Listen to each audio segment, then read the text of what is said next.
Olá turma, tudo bem? Nós aqui de volta para falar com vocês sobre os direitos da vizinhança, hoje de modo especial do direito de construir, claro, a prerrogativa que todo dono de terreno tem de fazer ali uma obra, uma edificação, que possa atender a sua conveniência, ao seu interesse, né? Importante avisar que estou hoje num ambiente novo, estou na minha sala de 300 metros quadrados da minha humilde residência e é uma sala suscetível a mais ruídos, tá? Então não se impressione se aparecer um latido, né? Já tem um pássaro cantando no meu quintal. Eu praticamente moro em Alphaville e aqui temos vegetações para todos os lados, né? Haverá ruídos eventuais de um vizinho que costuma agredir a sua esposa. De dia até que não tanto, vamos torcer para não acontecer isso agora. E também os meus cachorros Corona e Covid, que estão a todo tempo duelando, né? Para ver quem contamina mais. Pois bem, só fechar aqui um esqueminha. Eu quero falar com vocês hoje porque foram me chamar. Eu estou aqui, o que há? Foram me chamar. Eu estou aqui, o que há? Vou falar sobre 3 regras essenciais agora. Anote aí o primeiro item das regras gerais que disciplinam o construir em certo terreno. Como eu havia dito, se eu sou dono de um terreno, é natural a minha vontade ou necessidade de construir nele. Porém, não estou isolado, né? A gente viu que a propriedade, por mais que se trate de um direito fundamental da pessoa humana, um direito consagrado constitucionalmente, a propriedade não é mais considerada um direito absoluto, um direito que me permite fazer o que eu bem entender com aquilo que é meu. Muito pelo contrário, a propriedade cumpre a chamada função social do bem. O bem deve ser usado, explorado, aprimorado, não apenas em interesse particular, egoístico do próprio dono, mas especialmente no uso racional, equilibrado, que possa atender ao interesse da coletividade. Essa é a nova tônica do uso da propriedade. É a nossa Constituição Federal, uma Constituição cidadã, uma Constituição de espectro social, claro, foi sensível também a essa nova realidade, essa nova ótica em que se encontra a propriedade. A partir daí, meus queridos alunos, vamos tratar das 3 primeiras regras essenciais da construção. Vamos visualizar um terreno e no interior dele vamos fazer uma obra, uma casa. Não tem que ser como a minha, né? Uma mansão como a minha, imensa, mas qualquer tipo de construção que ali possa nos agradar e atender. Primeira regra fundamental, a regra de não fazer uma construção que possa projetar água no vizinho, que possa prejudicá-lo com uma goteira, com algum tipo de enxurrada. Então, por exemplo, eu tenho que fazer uma cobertura, mas fechá-la, cercá-la, de modo a não jogar água no terreno do vizinho. Imagine você que tragédia, né? Tem lá minha vizinha, toda com a sua roupa no varal, aquela cena linda, né? De várias roupas ali coloridas, naturalmente roupas da Tokstok não, roupas do Pelicano, né, que é uma rede de lojas muito bacana. E aí eu estou lá, começa a chover, a água começa a atrapalhar, a sujar todo o serviço da minha vizinha. Ou então a coitada tem uma plantação, tem lá a sua hortinha, né, cheiro verde. Pobre adora um cheiro verde, adora uma hortinha. Eu busquei esse manjericão, é meu, eu que produzi, fui lá buscar, tá lá na minha hortinha. Você vai ver um bloco de cimento, a mulher planta lá, e ela vai colhendo a sua hortinha. Mas isso é importante, psicologicamente acaba sendo uma terapia. E aí ela vai lá buscar, o que ela vê? Tudo destruído, a água que veio do seu telhado violentamente, destruiu o bloco, derrubou tudo na casa da mulher, e ela agora perdeu a sua horta. Então, primeira regra, né? Que eu faço uma cobertura não voltada a projetar água sobre o meu vizinho. Segunda regra, que está ligada também à privacidade, que é a regra do recuo. Segundo o Código Civil, e o Código é muito criterioso na questão de preservar o interesse alheio, Segundo ele, eu tenho que fazer uma construção respeitando um recuo mínimo em relação à divisa com o meu vizinho. Esse recuo tem que ser na área urbana de pelo menos 1,5 m. Então eu tenho que vou fazer uma casa 1,5 m. Com qual cenário? Se eu for, por exemplo, fazer nessa construção uma janela ou uma varanda. Então, falando melhor, eu estou lá fazendo a minha casa e eu quero que o muro, a parede da minha casa, tenha uma janela de saída do meu quarto ou de uma sala, por exemplo. Se houver ali uma janela ou se a minha construção envolver uma varanda, recuo de pelo menos 1,5 m, principalmente para respeitar a questão de um distanciamento que possa preservar a privacidade minha e também do meu vizinho. Então aí há a preocupação também com a boa convivência, né? Deixa eu só fechar, começa a aparecer um monte de coisinha. A boa convivência nessa relação com o vizinho. E veja a curiosidade, quando se tratar de uma construção na área rural, o recuo tem que ser maior, tem que ser de pelo menos 3 metros. Qual o motivo disso? Ora, porque na zona rural há também a questão da peculiaridade do solo. O solo rural, via de regra, não é só destinado a construções, mas também a plantações, a lavouras, ao cultivo agrícola. Então, se de repente eu tenho uma casa muito próxima lá do meu vizinho, a movimentação, a utilização ali no meu imóvel, talvez possa trazer algum dano, algum prejuízo por uma plantação próxima, né? A movimentação de carros. Então, em razão dessa peculiaridade do meio rural, que é o meio voltado à produção de gêneros agrícolas, alimentares, então há essa exigência do recuo mínimo de pelo menos 3 metros. Lógico, né? Aquela regra de não projetar a água sobre o vizinho vale para qualquer construção, esteja ela a 1,5 m recuada, esteja ela a 3 metros recuada da divisa com o meu vizinho. Portanto, dizer que além de se respeitarem regras definidas pelo Código Civil, também se deve nessa construção respeitar regras de regulamentos administrativos, tanto regulamentos administrativos da sociedade, por exemplo, de uma cidade, como regulamentos de agrupamentos humanos, por exemplo, de condomínios. Existem condomínios muito rigorosos com essa questão do construir.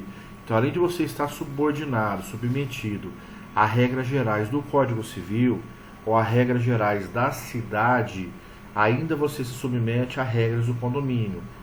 Por exemplo, a altura da construção, a destinação desse imóvel, se pode haver ou não alguma intervenção no que já está pronto, se eu posso mudar a fachada, se eu posso fazer uma piscina no fundo, né?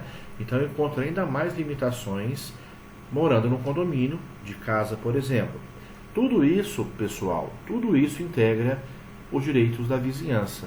Não são direitos apenas de um regulamento geral do Código Civil, mas também que incorporam regras mais particulares, tanto de um condomínio, por exemplo, como de uma cidade. Pensar na cidade.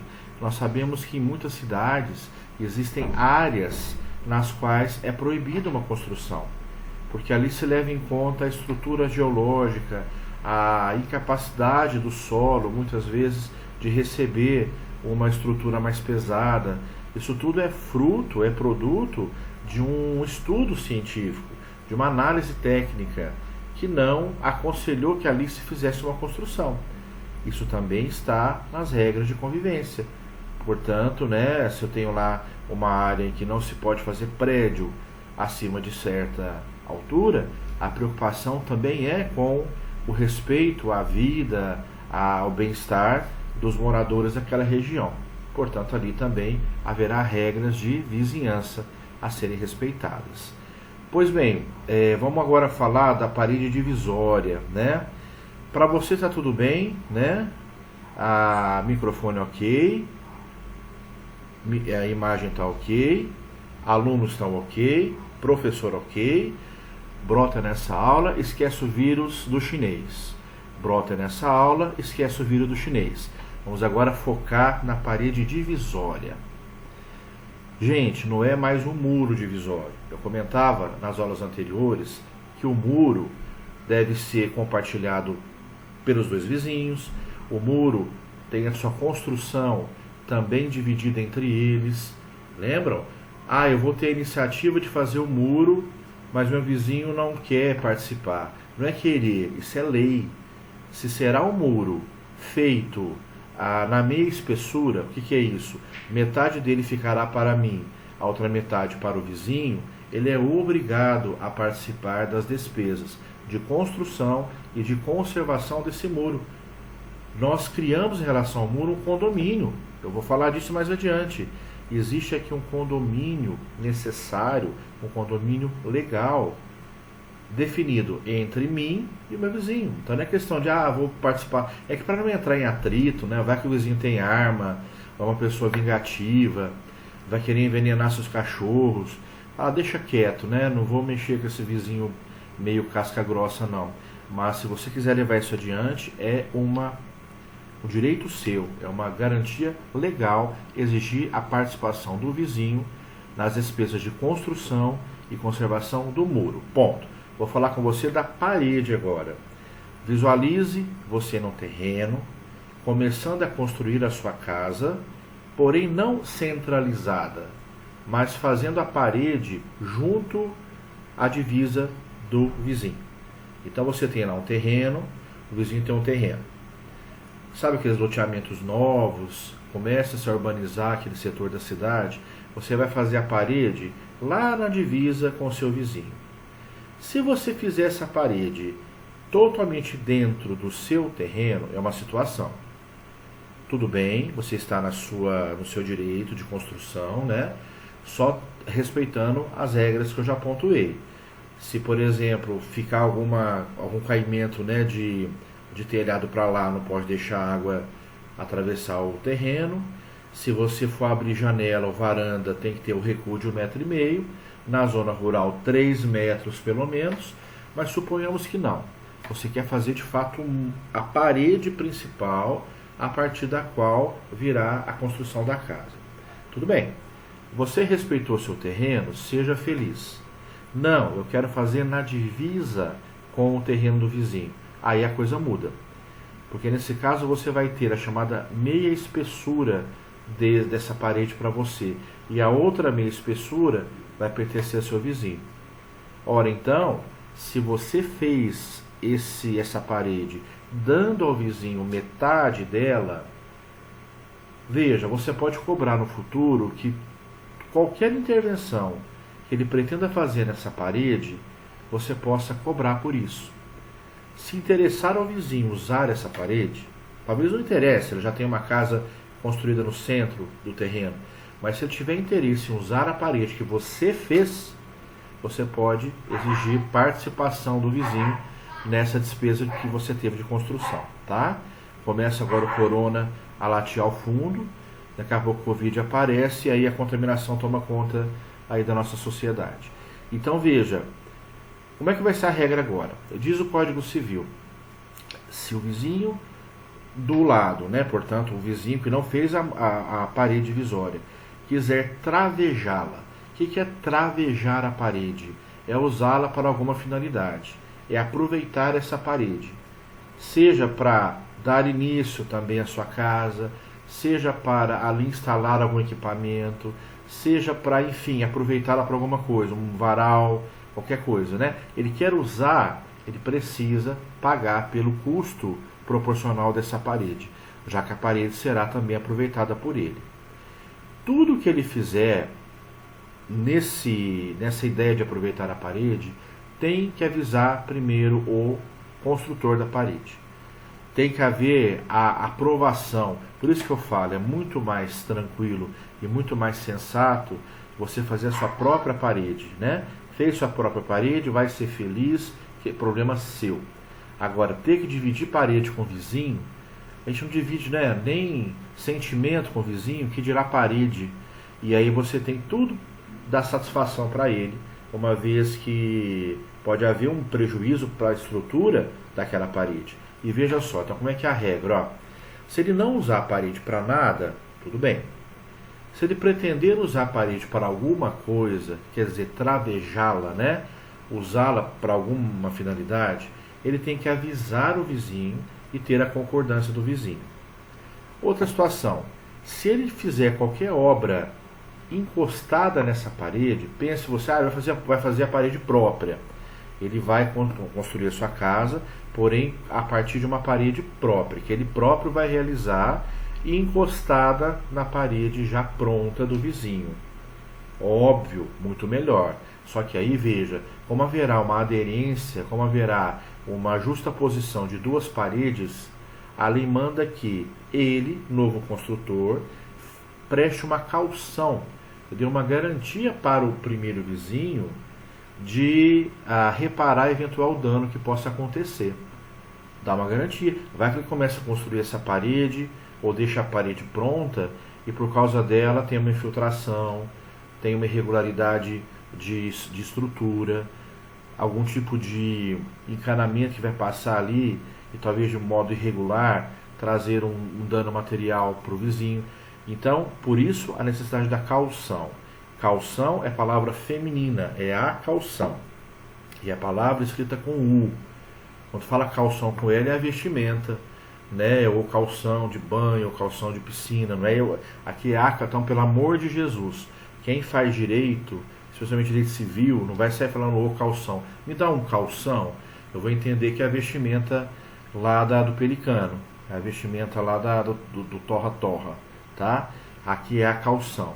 Uma garantia em dinheiro, uma garantia, pode ser em bem também, né? Uma garantia material de que haverá uma reparação de um dano que possa acontecer. E algumas regras são importantes a gente mencionar também. Por exemplo, se ele for fazer, o novo vizinho, né?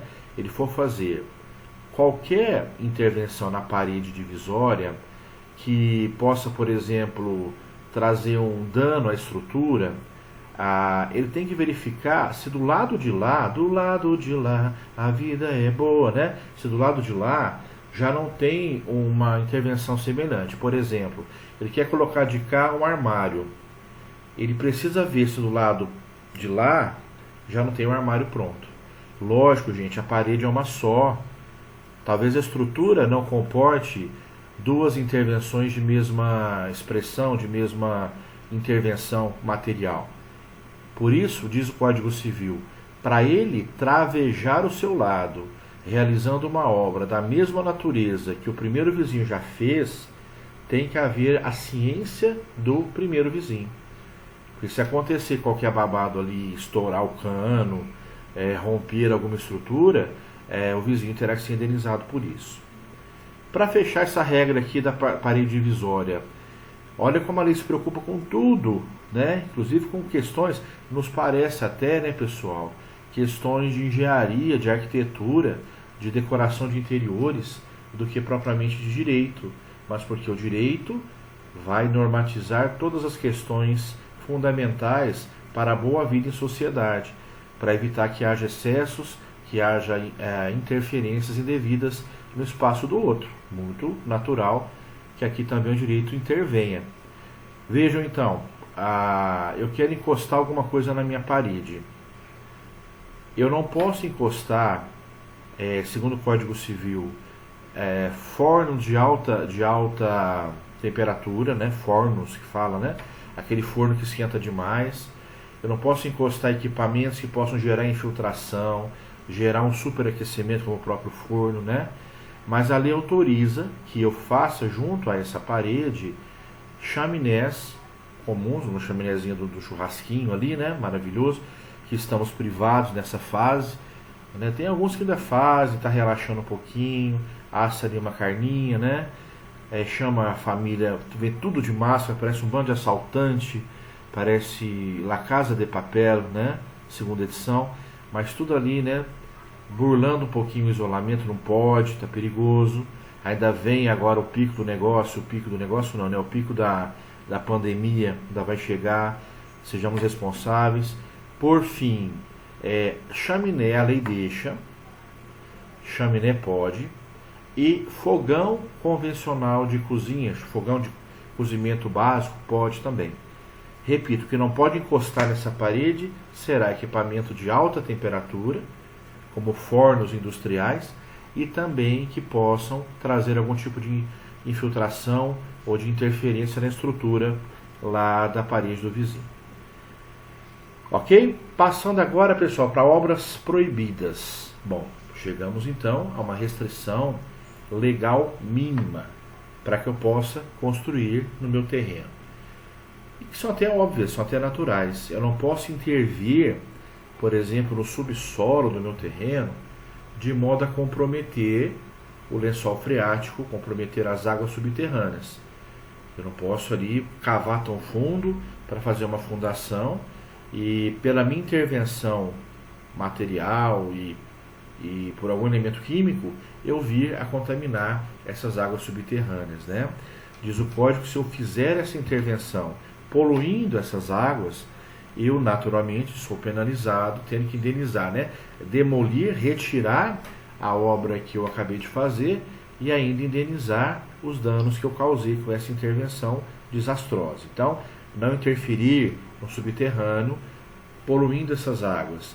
Não também fazer uma obra que possa de algum modo danificar fisicamente o prédio vizinho. Veja, não é mais a questão de construir perto, recuo, não. É algum tipo de intervenção violenta, não bem planejada, não embasada em regras adequadas, que acabe danificando. Lembra que eu falava da ação de enunciação de obra nova? É isso aqui. Começo a fazer lá uma construção, cujo impacto dessa construção traz danos graves à estrutura física do imóvel vizinho.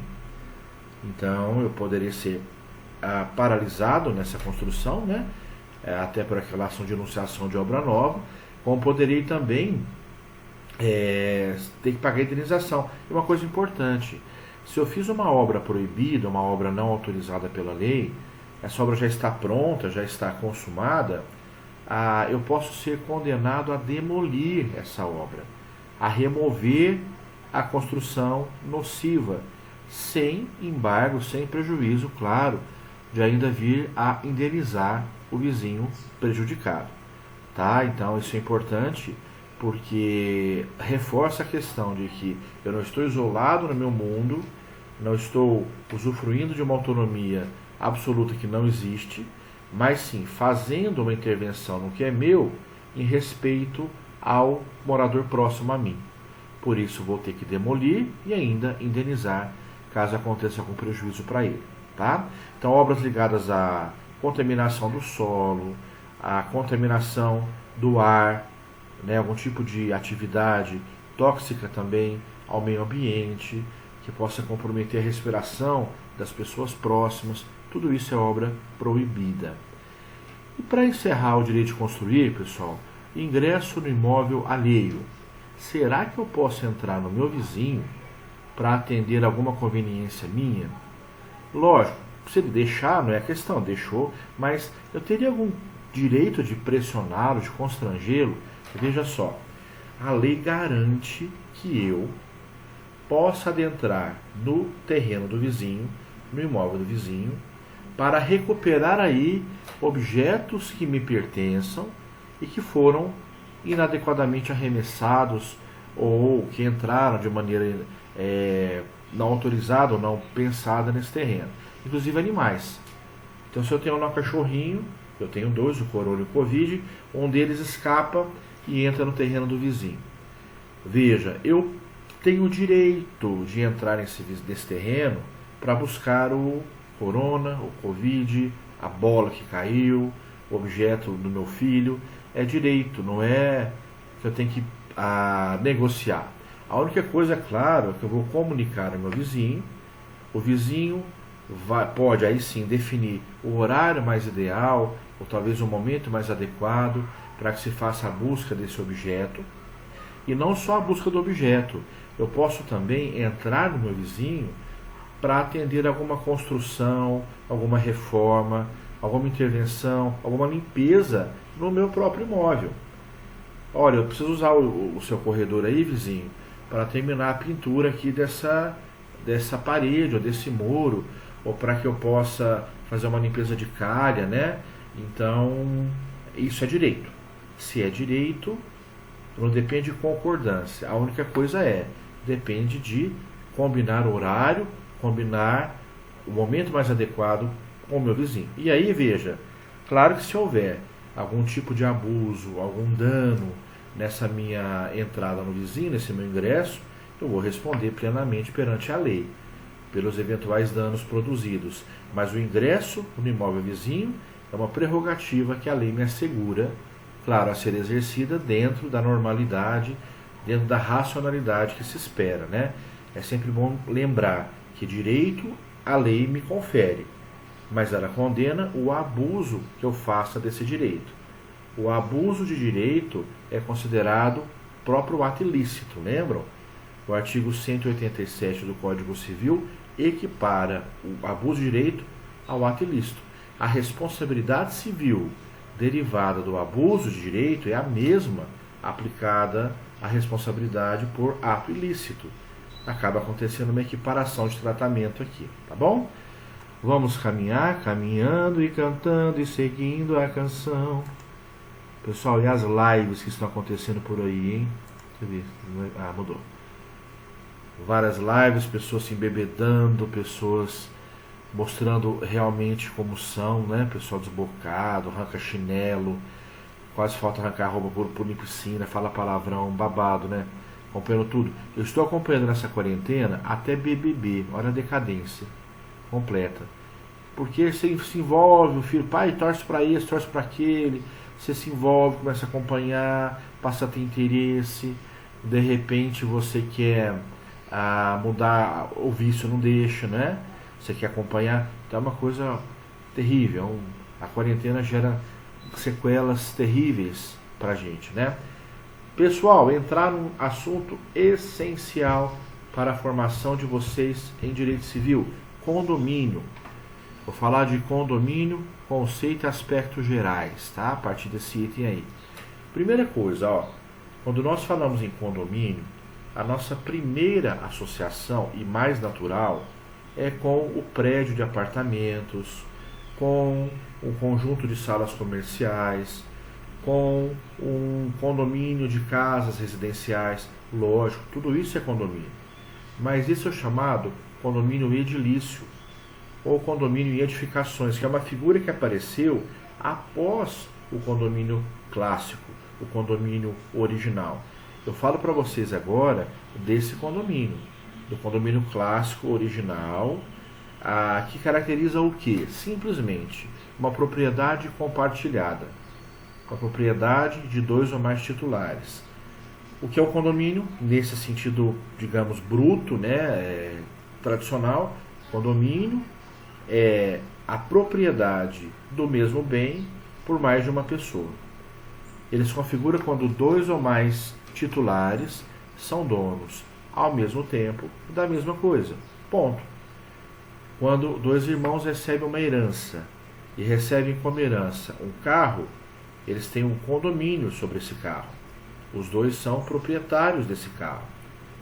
Quando eu e você compramos em conjunto um apartamento, ou vamos pensar uma coisa mais rica, né?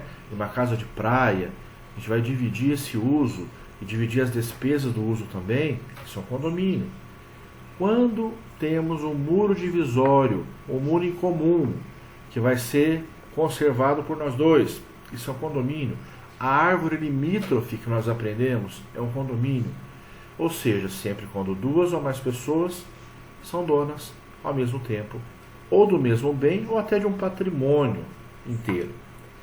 Esse condomínio vai ser classificado segundo alguns critérios. Vamos tratar agora de modalidades quanto à origem. Vejam lá que ele pode ser qualificado como condomínio convencional, condomínio eventual e condomínio legal.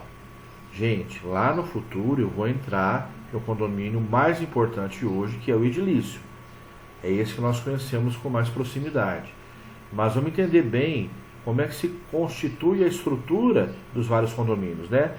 quando se fala em condomínio convencional, ele também é chamado condomínio voluntário. Então ele é convencional ou voluntário e ele decorre da aquisição de um bem por duas ou mais pessoas. Quando duas ou mais pessoas compram um bem que será compartilhado por elas. É o que eu falei, eu dou metade do dinheiro, você dá a outra metade, para que nós possamos comprar uma chácara, comprar uma casa de praia. Nós dois adquirimos voluntariamente um bem comum. Esse bem está sob condomínio. Quando se fala condomínio eventual, a origem que vai mudar, veja, no convencional, os próprios condôminos adquirem o bem para si. No eventual, o condomínio provém de um ato de terceiro. Na verdade, decorre de uma chamada liberalidade. Estão lembrados? Quais são as liberalidades que o nosso código prevê? Doação e testamento. Doação e testamento. Portanto, foi feita uma liberalidade, uma doação ou testamento para mim e para você, e nós dois agora somos condôminos desse bem, que nos foi atribuído pela vontade de um terceiro, daí eventual. Por fim, gente, condomínio legal é o que não depende da vontade de ninguém, não é nem fruto de uma aquisição dos próprios proprietários, nem fruto de um gesto de doação ou testamento de um terceiro. É uma circunstância que define que um bem pertença a duas ou mais pessoas. Daí ele é chamado também de condomínio necessário. Quer dizer, eu não escolhi ser condômino com você. É porque necessariamente o bem nos une. O bem nos coloca como compartilhadores dele. É o caso da árvore limítrofe. Por acaso, ao se dividir lá rigorosamente o terreno, ficou uma árvore no meio. Então, por força da circunstância, não porque eu quisesse nem você, essa árvore, no limite das nossas propriedades, se torna um condomínio. Ou fizemos o muro, beleza, mas não para dividir despesa, para que houvesse ali uma delimitação do terreno. Por força dessa circunstância, nós nos tornamos, então, condôminos desse muro. E qual é a consequência disso, pessoal? A consequência é que direitos e deveres serão compartilhados também.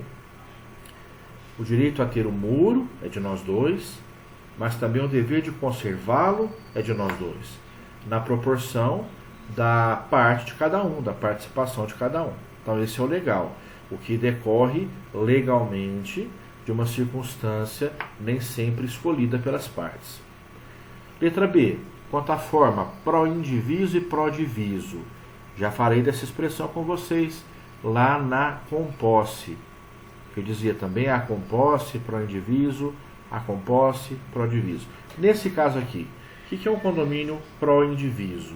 Quer dizer que a totalidade do bem ou patrimônio, a totalidade é compartilhada pelos dois ou mais titulares. Então, eu e meu irmão recebemos uma fazenda, nós usamos a fazenda de maneira aí combinada, de maneira ajustada, mas eu uso tudo, ele usa tudo, nós estamos ali numa harmonia, explorando o que é comum. Isso é o pró-indiviso. De repente começa um babado, uma divergência, um fala que o outro está usando mais, o outro está tendo prejuízo, eles fazem uma divisão física. Aí não, vamos fazer o seguinte, metade da fazenda eu uso, metade da fazenda você usa. Veja, condomínio pró-diviso. Por quê? No papel é condomínio, na legalidade é condomínio, mas na realidade o uso é particular, o uso é dividido. Então daí vem a expressão pró-diviso, Divide-se o uso de um bem que é comum, mas no papel permanece havendo condomínio. Depois, no mesmo critério, transitório e permanente. Vejam só, não há três condomínios quanto à origem: convencional, eventual e legal. O convencional e o eventual, eles podem ser desfeitos a todo momento. A gente vai ver que a lei, inclusive, facilita a desconstituição do condomínio, o encerramento dele, porque o condomínio sempre é ou sempre foi razão de desentendimento, desavença entre os seus titulares. Então, Como ele é fonte de briga, de litígio, a lei facilita ao máximo a extinção do condomínio. Só que nesse caso, o convencional eventual, eles se dissolvem com muito mais facilidade, né? Por isso eles são transitórios.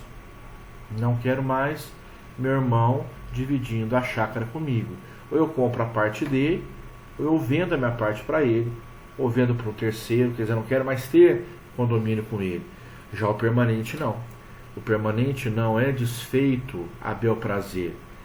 Pensa numa árvore limítrofe, pensa num muro divisório. Eu não vou simplesmente encerrar o condomínio, né? Há uma série de questões ligadas a ser proprietário de imóveis limítrofes. Então, há uma permanência, há uma estabilidade, há uma durabilidade muito maior desse muro como condomínio necessário do que com relação à própria fazenda que é compartilhada, né? Por fim, gente, letra C, quanto ao objeto. Quanto ao objeto se fala em condomínio universal ou condomínio singular. Muito fácil, ó. Universal. Eu e você somos donos de um patrimônio. Patrimônio com vários bens. Terrenos, casas, chácaras, riqueza, prosperidade, que delícia. Aquele grupo de bens que a gente vive, né? Vai explorar, vai ser feliz. Então, universalidade. Todo patrimônio é entregue a 2 ou mais pessoas. Ou é comprado por 2 ou mais pessoas. Inclusive aqui, como é universal, os frutos e rendimentos todos pertencerão aos 2, ou 3 ou 4, né? Já quando é singular é o contrário. No condomínio singular há um bem determinado para 2 ou mais pessoas. É aquele terreno, é aquela casa, é aquela chácara. O que muda é o foco, o que muda é o objeto particularizado nesse caso. Então nós não somos donos de tudo que papai deixou. Papai deixou vários imóveis, papai deixou vários carros, papai deixou ações. Que papai maravilhoso, hein? Não tive infelizmente um papai assim, né? Tomara que você tenha tido, ou tenha ainda vivo, melhor ainda. Mas enfim, papai me deixou aquele carro, aí é singular. Então eu recebi um carro, ou então o meu irmão recebeu por testamento uma casa, é o singular. A propriedade aqui recai sobre um bem. Só que aí veja, se aquele bem determinado for compartilhado, então eu e meu irmão recebemos um bem, só que é um bem só, compartilhado por nós 2, se trata aqui então de um condomínio chamado singular, porque não há propriamente um universo de objetos, mas um elemento só, um objeto só, que está sendo então compartilhado por nós 2. Certinho? Tudo ok? Qualquer dúvida me escrevam, tá? Vamos aí tocando a vida, tocando o barco. E doente de amor, procurei remédio na vida noturna. Lives pululando por aí, né? Pipocando por aí para que sejamos um pouco mais felizes em nossas casas. Eu aqui de Alphaville, da minha mansão, com pássaros cantando ao meu redor, uma vasta natureza me presenteando a cada manhã com aromas perfumados, com uma brisa muito agradável. E você, sei lá onde se encontra, né? Claro que não com o mesmo padrão da minha mansão. Certamente que não, tá? Pessoal, obrigado. Até a próxima. Valeu.